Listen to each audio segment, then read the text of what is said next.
میرے محترم سامعین، یہ گفتگو ذرا توجہ سے سماعت فرمائیے۔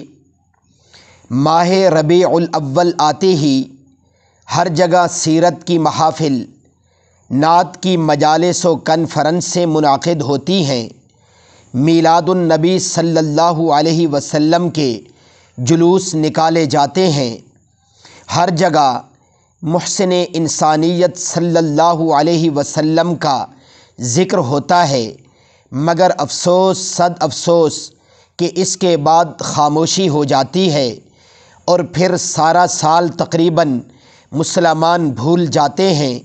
ربیع الاول میں بہت سی رسومات غیر شرعیہ منائی جاتی ہیں۔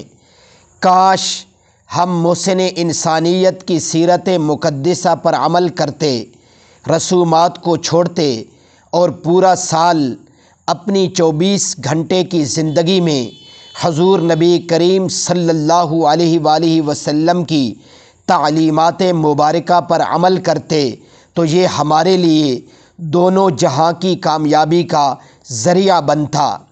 اللہ رب العزت مجھے آپ کو آپ صلی اللہ علیہ وآلہ وسلم کی سیرت طیبہ کے ایک ایک پہلو کو اپنانے کی توفیق عطا فرمائے، اور آپ صلی اللہ علیہ وآلہ وسلم کی ہر سنت کو زندگی کے ہر پہلو میں اپنانے کی توفیق عطا فرمائے۔ وآخر دعوانا ان الحمد للہ رب العالمین۔